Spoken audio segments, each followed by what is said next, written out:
So that brings us to the final part, which is our attention. How do we attend to moments?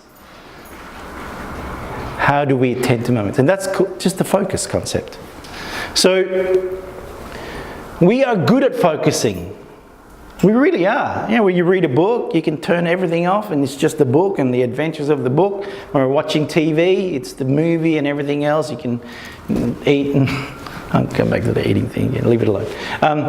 We can read a book, you know, we can focus on that. When we get hurt, man, we can focus on that hurt. We can focus on the pain. We're good at focusing. Yeah? And that's the point that matters. We can, you know, have you ever sat in a restaurant where it's really loud, yeah? And everyone's just talking out loud, but when you start talking to someone, just you two, you're the group.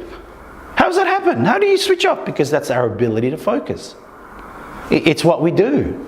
You know, so the concept that matters is when we're talking about attention, it's where you focus. And the ability to focus or give attention has two forces that's involved in it. The first one is our force that demands our attention. That's the internal and the external force. So the force of what am I thinking, what am I feeling, what are the sensations, they demand. I'm hurt, they demand that attention, yeah? If I hear that noise, ooh, squirrel, yeah, that's an external noise.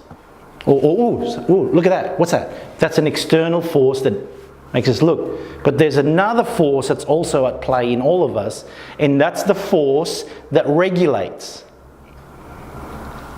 So it's like, you know, when it's like having a torch and you shine it on an object. So that, oh, what's that noise? We shine it there. Yeah?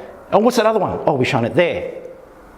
Now, that's the demanding force. The regulating force is the one that goes, oh, what's that noise? It's okay, I'll deal with it later. That's the regulator. It's the one that holds the spasm button. It's the one that controls the impulse. And that's part of the same force that's in all of us. And mindfulness allows us to harness that. If we work on the regulating part of our attention, the part that says, I'm focused on here. Because we can do it. Like I said, we're good at it. It's just that we get caught up sometimes in the demanding component of attention. That's very relevant, especially with the younger generation. I see working with them, and they're phone groups. So, okay, well, I'm doing this for certain customer, I'm doing it, yeah. And then all of a sudden they're off and away. Yeah. So, yeah. It is true. And we do that though. We do that in such a small thing ourselves. And this is, you know, more valid. This is, you know what I learned? I learned that if you're going to influence someone, 70% of what they do is based on 100% of what you do, not what you say. Yeah? So learning behaviour.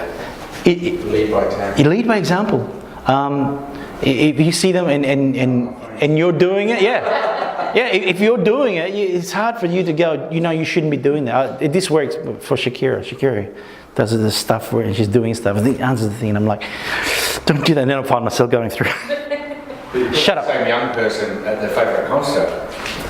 Fully. And they'll be in the now and they won't hit their phone. Yeah. They have the ability to focus. It's like I said, it's these two forces at play in all of us.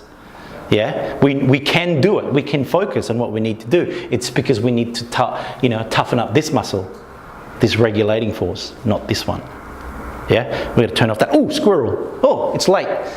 We got